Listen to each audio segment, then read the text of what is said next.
Xayah, Gragas picked so far by Splyce. We're waiting for SK's second round of picks in the first ban phase. I'll try and keep you as updated as possible as our behind-the-scenes staffs, I'm sure, are working away like furious little beavers to fix the champ select screen for you. Tahm Kench now locked in for SK alongside that Corki. Yeah, so with the Tahm Kench and a Corki already setting up to have a lot of side lane pressure, especially in the mid game when the Tahm Kench can rotate around and help back up a strong marksman split pusher. They also pair up an AShe alongside that Tahm Kench in the bottom lane. So having a utility AD carry down there can be quite strong, especially when trying to lock down a champion like Rakan that can be so highly mobile against you.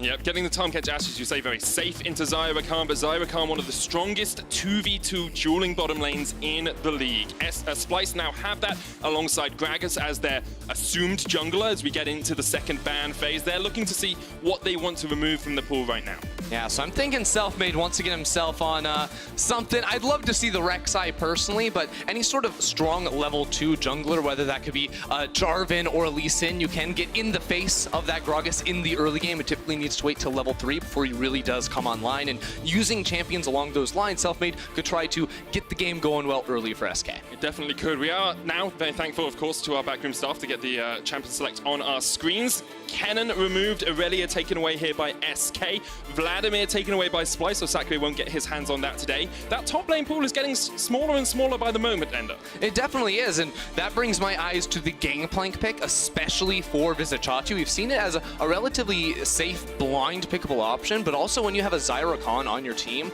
that already indicates to me that they're probably going to be looking to play through that bottom lane, and having the global of a Gangplank ult is going to be very beneficial for that. Yeah, things that we usually see when you want to play through bot.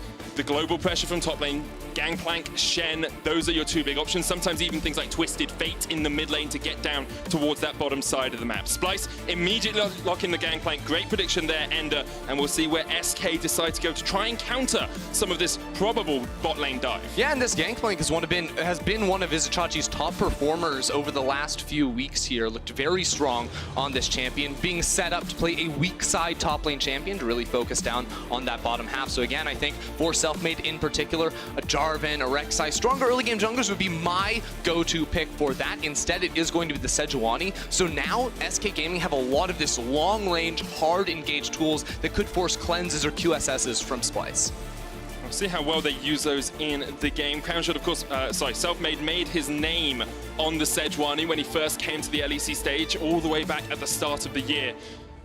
See how effective he is on it today. Renekton will be the final lock-in here for SK, putting some pressure on that top lane pick. You said Vizicsacsi will be playing on the weak side of the map. Well, Renekton is someone who can exploit that. Yeah, and you can definitely see Selfmade making his way top lane early on to try and get an influence in this lane. I really like what SK have done so far, because usually when you have this team that likes to play the side lanes, play out the rest of the map, usually what this team will try to do is then use that pressure to collapse 5 people very quickly into mid lane and force a fight. And because you have both the AShe arrow as well as the Sejuani ultimate, it gives you multiple tools to try and hard force that fight from long range. You can really make the most of having these strong side laners collapsing in towards mid. We'll see if they do that, because that's something that will be very interesting to pick up on. Sylas is the final lock-in here for Splyce. Probably going to go towards the mid lane in the hands of Humanoid. Into Corki, can have a good matchup with the passive, with some of that magic shielding that you get, but can also struggle if the Corki gets too many Klepto stacks up. Right, I mean, we saw this matchup in yesterday's games here, where early level, Sylas can clear away the minion wave with this passive very, very easily, and also after the change to make his shield on his E just a magic damage shield, it's still very effective against Corki, who, you know, 80% of those auto attack damage is converted in towards magic damage, so that's just about the same E ability for Humanoid on this patch. So we have actually just passed the 20-second mark on the pick ban, and Jenax is taking Renekton into the mid lane. Corki is going top. Either that or Sacre rotates to mid and Jenax takes the Renekton, but Jenax will be playing Renekton this game. And we'll be seeing Sacre playing Corki. It's an interesting one, especially since Jenax had such a strong performance on the Corki yesterday versus Vitality. But here SK is saying, okay, new guy on the stage for us. Let's give him the ability to carry this game. Yeah, it'll be very interesting to see how that works. Of course, if it is going to be a Corki in the top lane, we have seen, you know, Corki top, Azir top sprinkled throughout the world in a couple of different games here. And against a Gangplank, having that ranged auto attack is going to be very effective at just canceling your barrels. So much on the line for these two teams. Splyce in the battle for second place. SK fighting for their playoff lives.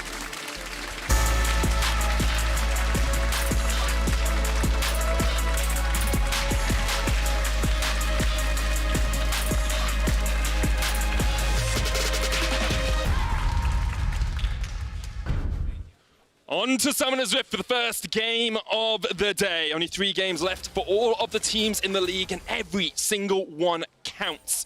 Early on, of course, our eyes have to go towards the junglers. Xerxe, probably seen by a lot of people as challenging to be the best jungler in the league right now. Selfmade has had his ups and downs, had his troughs and his peaks. And yesterday was definitely one of those peaks for him. Definitely has been. Now, eyes, of course, going to be on junglers here in the early game. Now, SK already grouping up 5 members. Looks like they were expecting some sort of funny business coming through from the side of Splyce, stacking 5 members in the bush. The good old in solo queue whenever versus Blitzcrank strategy here. Try and see if anything's coming their way. It always feels when you see something like that someone's been scrimming against someone and has had it happen to them just one too many times. Like, okay, we're never going to let this happen to us again. We'll always play this sort of defensive style, but you always have to have a look at where these early wards have gone from the teams. Now, Splyce have managed to get a ward on the blue buff of SK, whereas SK haven't got any of those deep wards into the Splyce jungle. Yeah, basically the idea here from Splyce is to see where is Selfmade starting. If it's not on the blue buff, it's almost certainly going to be down on this red buff side of the map, which means that Selfmade is going to be finishing his first clear on the top side, over around that blue buff, where Vizicsacsi could be potentially vulnerable. Now, because there was a leash donated over from Crownshot and Dreams, it allows Kobbe and Norskeren to walk all the way forward inside of this bush in the lane and try to zone off the minions. Now, AShe can very easily clear away that first wave because usually we just see AShe being the one on the offensive in the lane, using the volley to push forward and poke. But Crownshot is going to have to be a little bit careful because Xerxe is very likely going to pick up early Predator boots, and that would put Crownshot in a vulnerable position if he's pushing down bot. It's what we often see from Gragas is you go red into Krugs, sometimes take the raid speaks, go back, get your Predators, and then look for that first gank at level 3. Xerxe, of course, has that option to him, could just look for a clear as well, get himself up towards that level 6 as fast as possible. But here's that rotation you talked about. SK will spot out Selfmade, or... Yep, there we are. They will spot out Selfmade, so they know exactly where he is. Chachi had been chunked out in the top lane and now knows he needs to play just that little bit safer to avoid that oncoming gank. It's funny, too, because that ward wouldn't have spotted out Selfmade if he'd gone for a full clear, including his Krugs in his path, but instead wanting to be up top lane around the same time that these top laners are going to be hitting level 3. Interesting to see him opting into this path, because usually we see the Krugs be so vital in terms of your early game clear, because Xerxe hits level 3 off of just 3 camps, and now can go down and clear out his bottom side of the map. That means his Krugs are going to be respawning faster as well, which gives significantly more experience on that second clear that Selfmade just won't be able to access. And one of the reasons we bring so much attention to the junglers is not only because jungle is such a vital role in the early game, but also because Selfmade for SK has been one of the reasons this team has been revitalized over the last few weeks. Helped them break their 8-game losing spree, and then yesterday on the Rex side had an incredible performance versus Vitality. Yeah, the interesting thing is it was on the Evelynn and then the Rex side too, like pretty self-made picks if ever there were there, trying to really have a high impact in these games. The Sejuani not quite as much, but paired alongside this Renekton in the mid lane, we can already see how it affects Jenax versus Humanoid. You're expecting Humanoid to have push in a lane up against the Corki, but because SK saw that Sylas come through and said, we can just put Renekton in the mid lane, having that melee 2v2 with the Sejuani means that he's going to have priority. First gank of the game here, and Selfmade looks up towards the top side. Do you want to bring attention to the fact that Xerxe has not backed yet? He didn't go for the early back for the Predator boots, so he's doing a full clear, now looking to perhaps invade these Krugs. I mean, he absolutely can go for these Krugs. Now, he doesn't know that Selfmade is still on the top side of the map, but because of the vision that he saw, and you know, you can count the CS that Selfmade had when he walked into his blue buff area with just 12 minions. That means 3 camps were cleared, and he wasn't level 3. So Krugs were definitely going to be up. That's why you see him go down and put this ward here, because he knows very, very likely Selfmade is going to be walking to his Krugs in the near future. Okay, so now that both the junglers have completed their first back, I want to just have a look at the bigger picture of the game. We talked a lot about how these teams want to play. SK with long-range engage after having some side lane push and priority. Splyce with more of a threat through the bottom lane early on.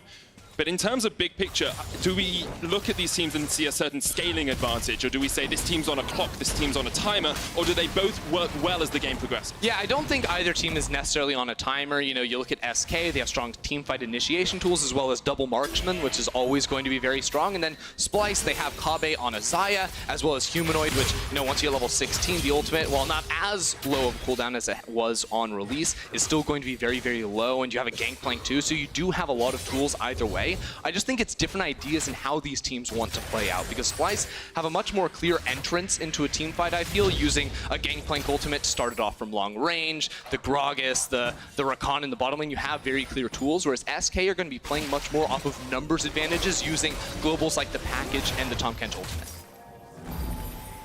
See there, Norskeren was trying to act as a little bit of a nuisance for Crownshot in the bottom lane.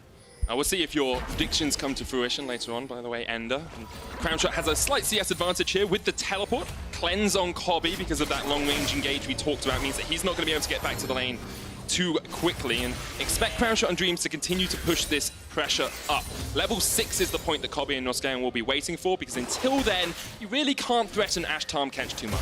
Yep, the cleanse is going to be a big feels bad man for Kobbe, though, as the wave gets pushed in and is denied slightly underneath that tower. Now, one of the other things we do have to look at as both top laners hit level 6, you know, both teleports were used, so usually you would say TP advantage doesn't mean anything, but the Gangplank ultimate can still affect the rest of the map. Well, at 8 minutes in the game, the package is going to spawn, so Sacre does have the ability to try and counteract that global move here from Chachi.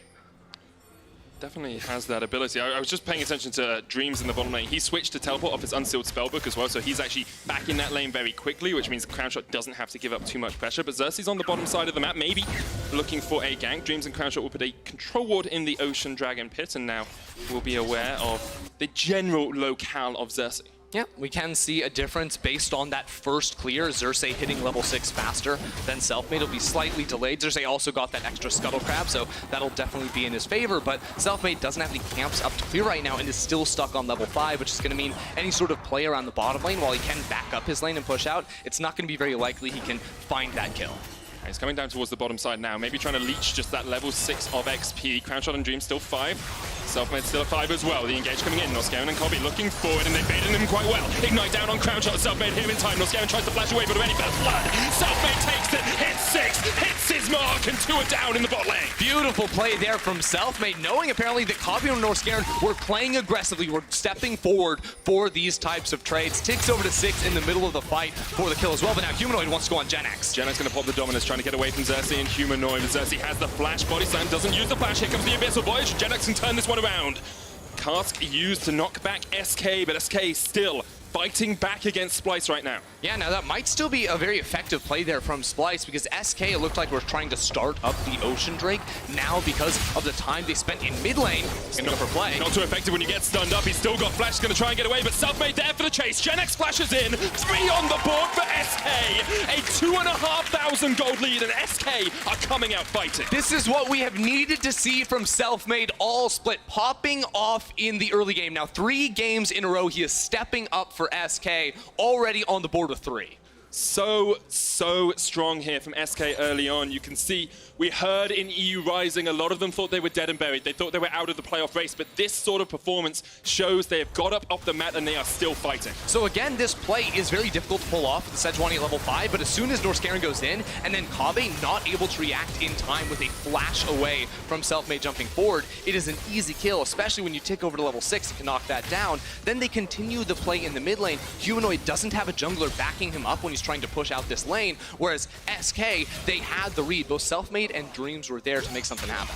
Actually, I've been thinking a lot as well about this Renekton switch to mid lane, and I think part of the reason I like it so much is it puts a melee mid laner into the Sylas. With the Sejuani, the ability to proc that stun so quickly actually makes it very easy to kill Humanoid in that lane. Yeah, and I mean, it also just guarantees that SK have 2 winning lanes, so yes, a lot of kill threat in the mid lane, but also Jenax is just going to win out solo in that mid side. Now, we did bring up Sacre's package a little bit earlier. He has now gone back to base and picked that one up, so potentially looking for him to make some sort of roam play towards this mid lane, because Humanoid does not have his flash, and especially if Selfmade's ult can come back up before the package times out, that's a really big window for them to make a move. See if SK see that window as well. Norskeren and Kobbe trading down here in the bottom lane, but Dreams just uses the Devour to keep his AD carry safe and secure in his belly. Now, it does look like Sacre had used the package probably during one of those replays, so nothing doing there, probably just to try and push out that top lane. But I do really like how SK are setting up vision around this mid lane especially. Control wards on both sides of this area. Humanoid can never even step up into the minion wave because the CC is so reliable from Jenax. You just dash forward and stun that guy out. All of a sudden, there's a Sejuani on top of you, and you're dead.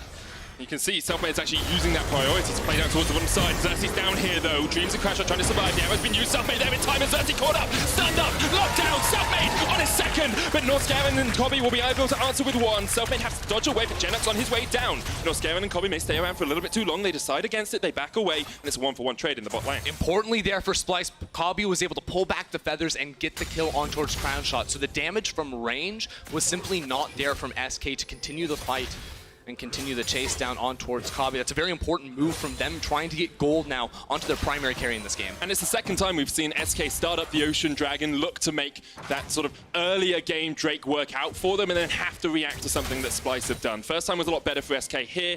Honors were even in the end. So we'll see it one more time. Xerxe is the guy that starts off this play. Norskeren using the quickness to land this very nice charm that, of course, gets buffered out through the Devour, but Xerxe decides he still wants to go in, committing himself to the play that does kill him, but he gets off the cask at the last possible second. The chain CC was not enough to take him out, and that was the most crucial ability there for Splyce to turn it around. This is cool from Splyce. They decide, they say, we're not going to win bot, we're losing priority, so we'll move up towards the top side of the map. We can use 4 players to secure the Rift Herald, and because they did it on a reset, SK do not have the time to react quickly enough for Splyce here. Good macro play all round, and Splyce will be able to get the first major objective of the game. Yeah, I really like this move coming through from them to pick that up. SK not even in a position to trade for the Drake because they were sort of running 5 people towards the top side of the map to try and fight it because they do feel quite strong at this moment. But it's one of those situations where you ask yourself, if you know Splyce is starting up this Rift Herald, do you waste the time to try and contest? All of a sudden, all this time has sort of flown out the window. You have not put it into any good use, so it ends up being dead seconds, dead minutes here on the side of SK and slows them down just a bit. Time is money in League of Legends, and the money's stacking up for SK. They're about 1,500 gold ahead. You do have an Essence Reaver completed on Crownshot. Looks like Black Cleaver on its way for Jenax with that Phage in his inventory. Yet to see Sacre finish the Trinity Force, but you have to feel whoever finishes Trinity Force in that top lane first will have a major advantage. At the moment, honors are pretty even. Sacre's running Kleptomancy, so he is actually even entirely on gold because of the assist that Vizicsacsi picked up. Chachi also going to make some there on his passive, so right now SK just trying to get control over mid. You can see Xerxe pathing down towards this bottom side of the map. Both top laners do have TP, but Splyce favor their chances on the bottom side. There's a lot of vision, though, that is going to be spotting him out on this movement down towards bot side, so Sacre intelligently backs away from the tower, and while the rest of his team can push up top and mid. I want to just pick your brain about my understanding of this play, right? Because Splyce were the first to rotate up towards the top side and take the Rift Herald, then keeping the enemy AD carry top side by keeping your AD carry and support up there, it feels like this play down towards the bottom side is just very, very well executed. You know you have the Rift Herald, so you can look for the plates pretty quick. The problem is there's 2 people rather coming down for SK. Oh, Selfmade misses though, whiffs it wide, Vizicsacsi stunned up, he will die. SK able to find a kill even with that missed ult. Yeah, because I really liked the play at the start. I agree with you, Medic, that putting the Herald down to the bottom lane was correct, but you never will have control over mid lane, especially when your jungler is focusing bot side, when Selfmade is always going to be mid. So they just needed to put down the Herald, get the plates, and then back away, but because they stuck around for a little bit longer, not only do they lose a member, but now Selfmade can start up this Drake. Xerxe is just waiting around the corner here. Sacre backing down towards the bottom side, realizes that Xerxe's there. The dragon will fall, and SK finally get their first Drake of the game. 14 minutes will tick over, so we'll see those plates fall off the tower. It's going to have another look at that bot lane play. Yeah, again, all the vision denial through this river. Splyce didn't see it coming, but they should have expected it still. Selfmade, we don't talk about the Sejuani ultimates. We have way too many of those here in the LEC, but it's enough to get the kill, and that's what really matters. My solo queue teammates flame me when I miss them like that. At least he hasn't built a Mejai's yet.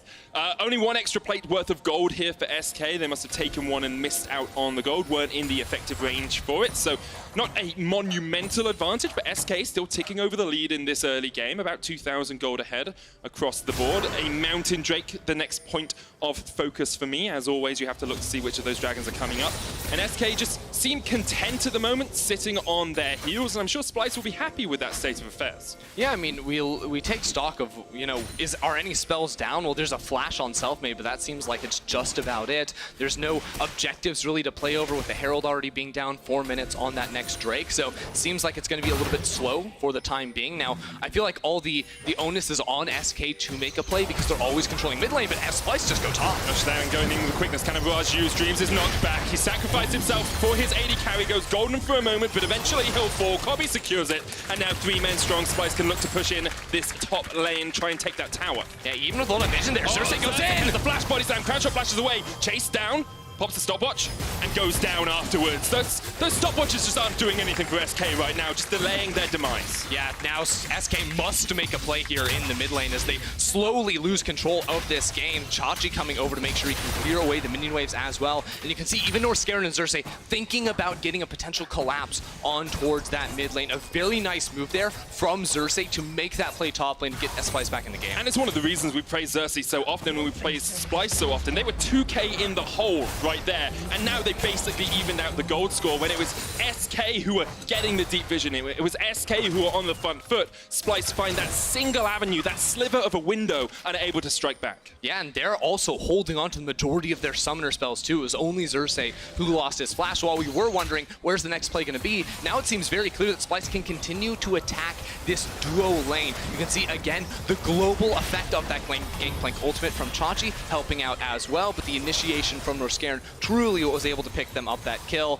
Xerxe didn't even have to use the Predator boots. That seems so unfair here. Crownshot thought he was out for sure, but definitely wasn't able to do it. Just a sorry sight to see both those stopwatches used for no gain whatsoever. And now Splyce, 3 men strong, making forays into the enemy jungle. A bit of guerrilla warfare here from them as they try and control every bush they can. SK need to find an answer for this aggression from Splyce. They're losing towers, they're losing gold, they're losing kills, and maybe starting to lose out of their hopes for playoffs. Yeah, so what we miss a lot when we jump into these replays is where these teams decide to go off resets and who actually gets back onto the map first. Now, it seems pretty clear Splyce were the first ones back on towards the map, so that's why we actually saw them group up and send so many people down towards that bottom lane. It gets them the tower, while SK were also, you know, respawning in the case of their bottom lane and just not able to respond with a tower of their own. SK now, as we approach mid-game, you have to look for that side lane pressure that we talked about in picks and bans. You have to look to see, is Jenax strong enough in a 1v1? Is Sacre strong enough in a 1v1 to actually get the pressure? And then SK can look for that big long-range engage in the mid lane, bringing their side laners in. Because right now, I don't actually see anyone on SK that I think could take a pure 1v1 trade. Yeah, I think Jenax would be probably their best bet at the moment, but even he itemized for the Merc treads here, so not going to be super effective when he's locked up in the 1v1 up against Vizicsacsi. Still should be able to step up and clear away those waves as a level 12 Renekton at this point in the game, but not exactly the matchup he wants to be in. That's why we see them actually move the Corki up into this top lane, and then Splyce, they're just calling it. They're like, okay, Humanoid, get on up here too. We'll just keep playing this ring around the rosy. Splyce are very happy for this game just to continue to delay their teamfight tools. Impeccable. Norskeren has been on point so far this game. Predator used here by Xerxe, perhaps trying to catch out Selfmade, but they won't be able to do it just quite yet. And both teams just posturing, you know, with Baron up in a minute and a half and Dragon up in 30 seconds. Both of them will want to secure that next objective, but it's always a game of vision control. It's always a game of who can push out mid and then who can lay claim to that darkness in the jungle. Which for the first 15 minutes was all SK, now it's Splyce. Splyce has stolen away, there's a quickness in as well. Dreams caught up, will pop the thick skin, but here comes the teleport, and Splyce take one. Are they going to be able to do much more? Jenax in the backline with the dominance. Kobbe goes into the Blade Caller for a second. Featherstorm, that's the name of the ultimate, and he will survive, and SK unable to find a pick on the back of that fight. Yeah, SK really trying to force that too, calling in the TP from Jenax, but we see Kobbe has cleanse, so even if he had been able to jump on towards the Xayah, it would not have worked. Now Selfmade really trying to get on Norskeren. Norskeren's got very deep here, he's done. That was very greedy from Norskeren, could have danced out at any moment. Now Kobbe stepping forward, Crownshot's just around the corner, Jenax almost falls. But Crownshot could have done a lot of damage there to Kobbe, didn't have the ult. As you say, Kobbe had flash cleanse still. You can see, you know, if you step a little bit too far, this Sejuani is going to catch you out and lock you down. Selfmade still having a good game. 100% kill participation on this champion. But you can see Kobbe not doing too shabbily either on this Xayah in this game. You know, he's just able to step so far forward because he went so defensive in his summoner spells. A lot of the time these days we see TP on the Xayah, but in a game like this, Clean's going to be very effective. Splyce start this one up, just jumping on over the wall. They get the initial pick on towards Dreams. This is what we're going to see a lot. Whenever Dreams tries to pick up one of his allies and get them out to safety, Gragas ult comes in, and he, and maybe even his ally, if he can't spit them out in time, will instantly die. What's up, Medic? What are you trying to say there? Oh, did I accidentally talk to my microphone? You accidentally talked through your microphone. I was talking to our observers and saying that would have looked really cool with Fog of War. That would have looked really cool with Fog of War. Unfortunately, not going to be getting that this time around here. Kobbe just need one more auto attack on Jenax to get him. That would have been really cool with Fog of War. Would have been so cool with Fog of War. I'm pretty sure SK would have hoped that the Fog of War wasn't on for them, as they were the ones that were getting caught out. 6 kills to 4, 20 minutes in. That's actually about a 700 gold lead here for Splyce, as they have fought their way back from an early game deficit, and now SK still trying to find that avenue of approach in this matchup. The wave clear from Splyce is pretty strong, and so it's quite hard for SK to approach these towers, but they have a wave crashing in bot, and because of that, Jenax and Selfmade are going to come across here and just try and push Norskeren away from his jungle. Yeah, so remember when you were talking in draft about how SK actually wanted to play out this game, it was very much about using their strong solo lanes to create pressure in the sides of the map. So they need Sacre in the matchup against Vizicsacsi. You need Jenax versus Humanoid. They still should win out in those 1v1s. Push those waves and then look for the collapse. That's when SK can go on the offensive. But if Splyce are able to catch them out in a team fight, when they're just grouped up with 3 members around the mid lane, that's where we're going to see Splyce win time and time and time again. Splyce have been so good in teamfights. One of their main ways of playing League of Legends is to wait out the game and then look for those big 5v5 skirmishes. Have Kobbe on the backline, have a frontline threat. Humanoid here will spot out Jenax. Jenax kind of trying to bait just a little bit there. He was hoping that Humanoid would have absconded and ducked into him, be like, oh, I can take a quick trade here, get a little bit of a health advantage. His Selfmade is just waiting in the darkness around the corner in that Fog of War. And now he decides he wants to back away because Splyce are coming down from mid. Yeah, the rest of Splyce were moving down. I actually want to highlight Sacre in this position because what he's doing is fairly simple but very important as well, because what we're seeing from him, while Selfmade is playing very bot-centric in this game, you know, now that the map has been very split up, what he does is he pushes out 2 waves and then backs away completely. Now Kobbe in trouble. Pops the Feather Storm. Selfmade still has the chase here. They know that Kobbe has flash. The root will come out. Chachi around the corner. Here's the Abyssal Voyage. SK could have gone harder for that, but decided against. That was just so nicely played there from Kobbe. You know, Selfmade knows that Kobbe has the cleanse, so isn't willing to fire out that ultimate. It's one of the reasons why going for this double long-range engage can be so strong against the Xayah, because you bait one spell, you hit him with the other, but if a cleanse available, you can't do that. Humanoid may have delved a little bit too deep here. Dreams is on the chase. Teleport coming in as they try and catch Humanoid out. No flash. Easy enough stuff there for SK. The rotation down, but they give up mid prior. Yeah, Splyce should be able to push in towards this mid lane turret. Maybe knock that down if they have enough time. Instead, going to try and back away here. Now, what we actually saw there was the exact inverse of what Sacre was doing. Whereas Sacre, when he was playing weak side, he pushes like 1 or 2 waves, doesn't go past the halfway point, and backs away because he's at risk of being ganked. We saw Humanoid, without any pressure around him, pushing down in that bottom side. SK have control over mid, so they can easily make that rotation down and punish. That's something that is very pivotal, especially in a game like this.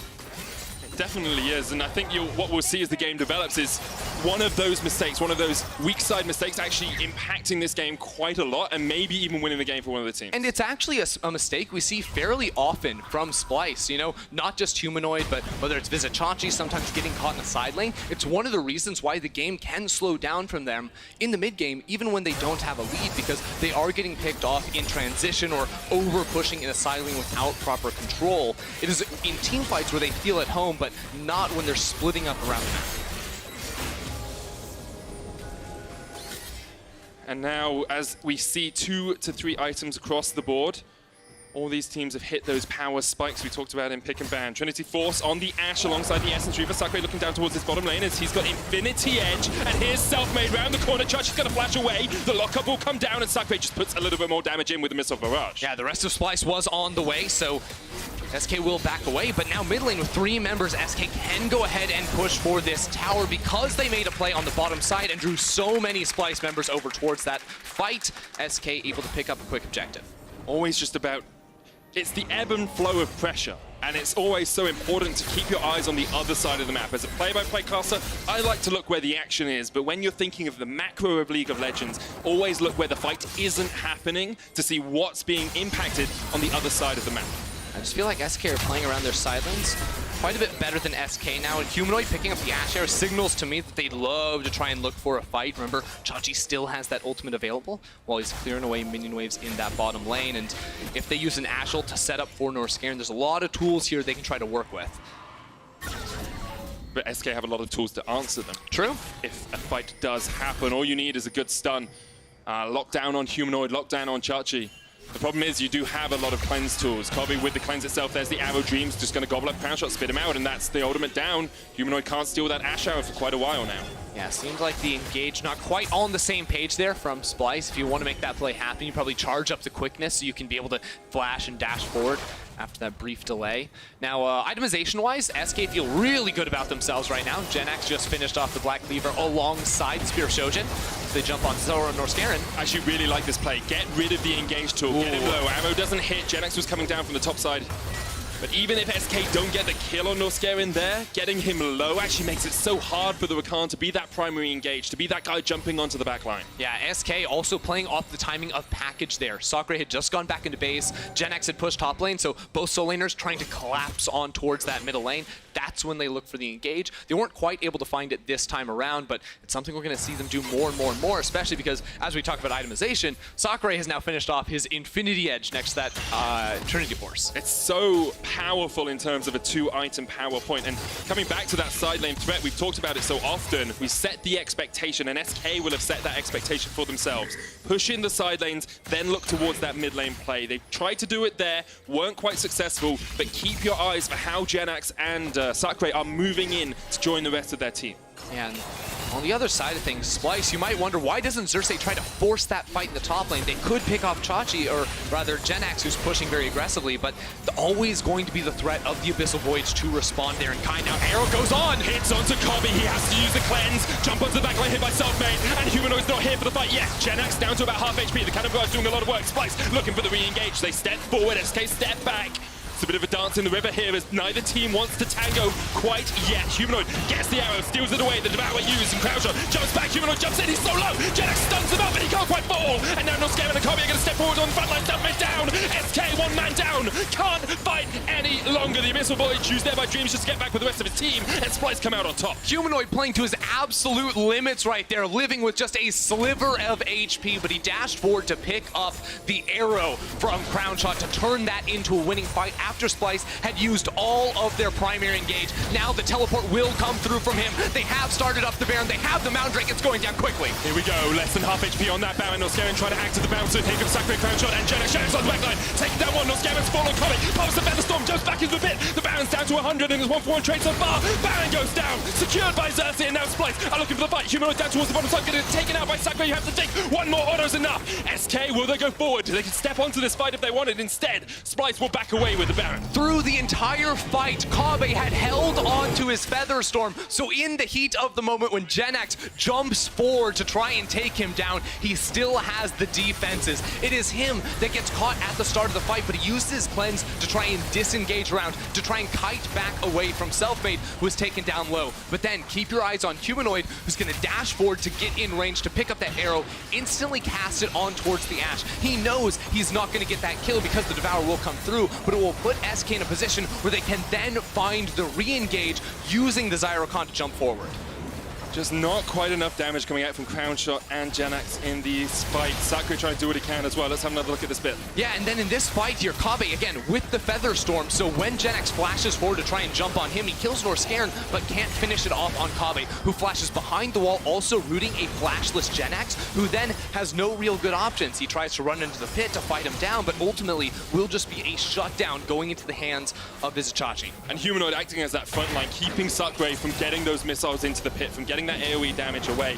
Now we see Kobbe sitting on Infinity Edge, Essence Reaver, Rapid Fire Cannon. The only guy that's been with Splyce since they started off in the EU LCS, now looking to take Splyce to that second spot, to the bye, straight into Athens. What a performance he's had this split, and what a performance Splyce have had overall. Kobbe just looking so strong right now. SK must find some way to focus him down, to catch him out in these fights. And you look at that last fight, it started off perfectly. Crownshot did land that arrow. And for, you know, a minute left, there isn't going to be a cleanse on towards Kobbe, but the second that comes back, it feels so difficult for SK to make a play on him because he always has the double defensive tools against the only two engage options that SK are ever going to be throwing their way. Arrow lands, but Norskeren tanks it up. Xayah has a flank position here, but Splyce are just looking for these towers. Humanoid, even without a Baron buff, can just take this tower by himself, who will be joined by Xayah, just to give him a little bit of a helping hand. And now with big waves coming in, SK look to defend their base. Splyce so close to laying claim on that second place spot. SK almost out of playoffs. A win here would be incredible for them, but Splyce are not going to give it up easily. The inhibitor tower, their target, the kind of barrage. Crownshot knocked back. Here comes Xerxe with the Predators not used yet. The Glacial Prism's stolen away by Selfmade, but look at the damage! SK, can you finally engage? Do you have the tools? No arrow, no Glacial Prism, no way into the fight, and Splyce can just walk away. SK are able to get Splyce slow, but not able to step forward and get that fight started. That was such a classic Splyce setup in how they siege when they have the Baron. They often forget one side lane, group up in two lanes, go for a 3-2 split to try and push both those waves in. Then they collapse on the Giga Wave, where there's all those minions on towards the tower, then using the zoning tools, the Gangplank ultimate, the Gragas cask as well, to knock down the tower. So ultimately, it is a successful move for them. The Baron will time out, but now that inhibitor has been exposed. Yeah, broken open the base of SK makes it so much easier to look towards taking down that inhibitor, even if you win a good team fight, to look towards ending the game. Xayah sitting at 3 items, level 16 Gangplank in a very powerful position. And you can see on the left side of your screen the current standings. SK out of the playoff spots, but a single win could turn that story right around. After they thought they were entirely out, they could find a way back in.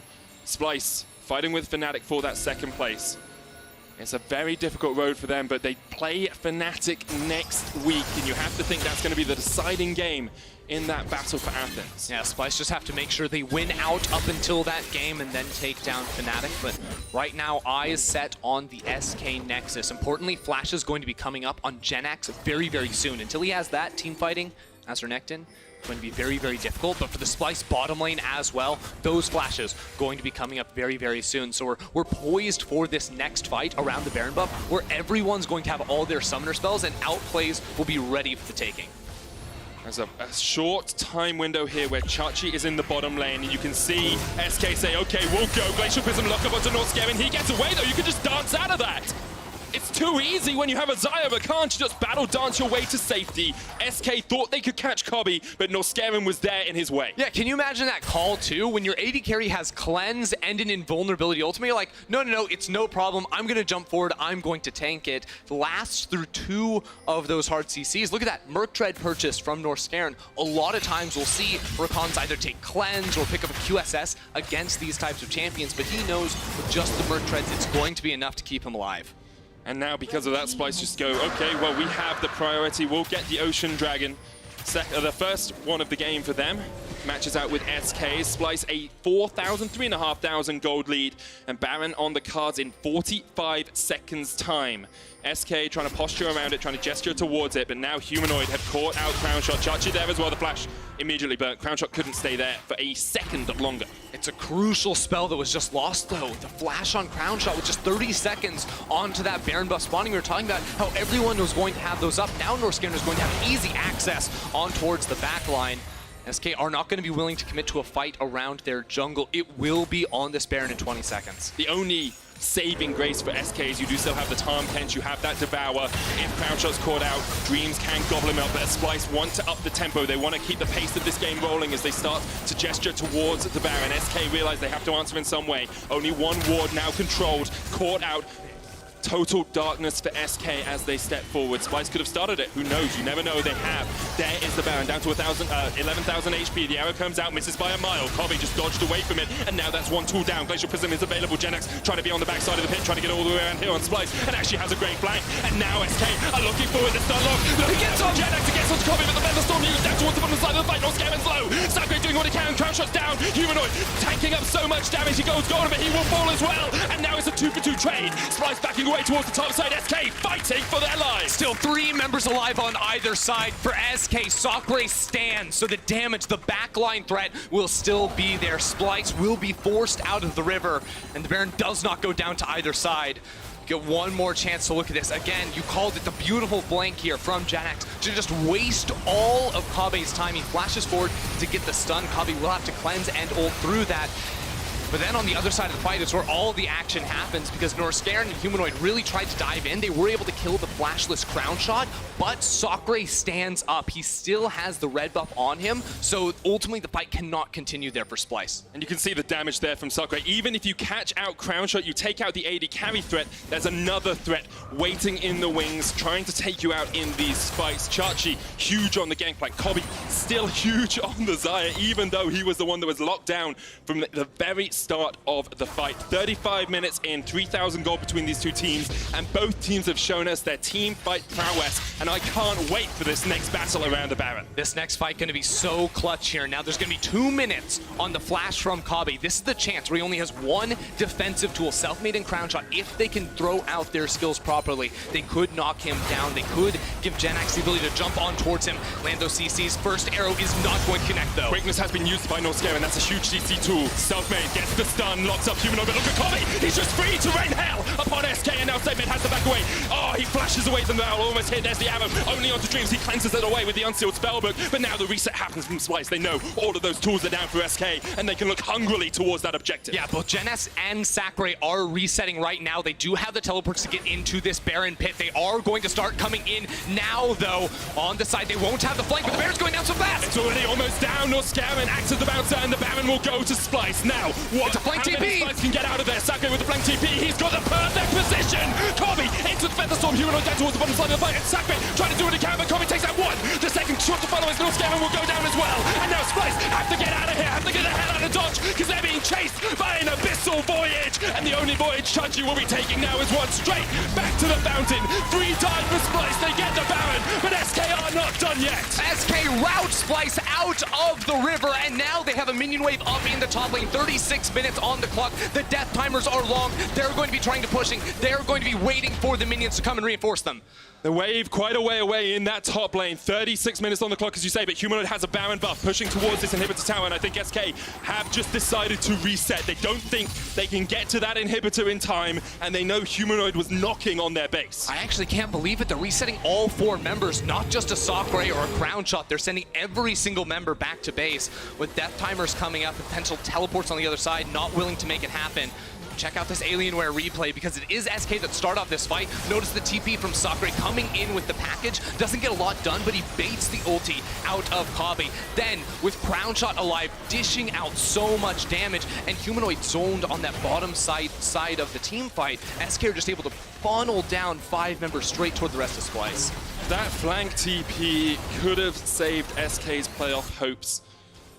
A loss here wouldn't eliminate them, but their fate would no longer be in their own hands.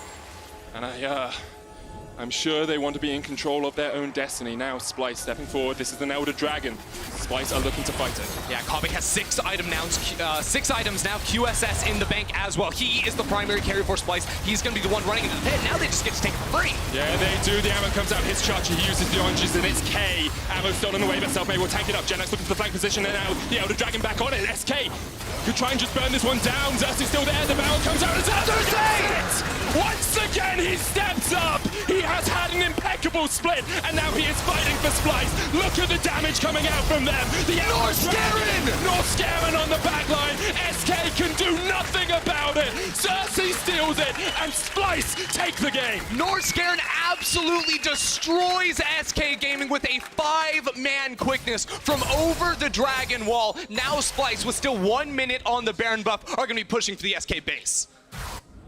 Only Selfmade stands in their way, but in a game that has ebbed and flowed, in a game that has gone back and forth, minute to minute, second to second, it's Splyce once again. Of course it's Splyce who stand up and are counted. Xerxe with the steal, Xerxe with the secures on the Barons before, Norskeren on the backline with the engage, Kobbe with the cleanse.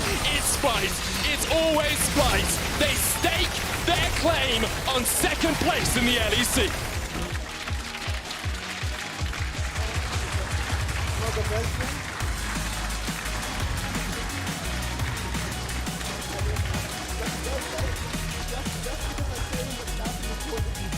It was a tough game here for Splyce, but at the 39-minute mark, they're able to win the crucial team fight around the Drake. In the late game, in the home here for Splyce, it was Norskeren in particular. Such a huge play on him to set up for his AD carry to absolutely tear SK apart. Every single member of Splyce had a moment in that game where they stood up and were counted. Xerxe with the Elder Dragon Steel, Norskeren with the engage at the end, with the blocks, Kobbe surviving for so long in fights, Humanoid stealing away those arrows, landing the connections, Chachi's ults in every single fight were on the money.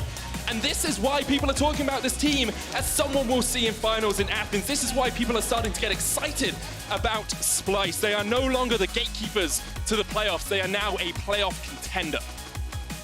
And we've been waiting for this team to show us more clutch moments, because this roster doesn't seem like it's been able to step up when the going gets tough. We think back to the spring split playoffs where they lost to Fnatic. Well, it's these late game moments, these team fight scenarios when everything is being played for, that Splyce time and time again now have proven themselves worthy.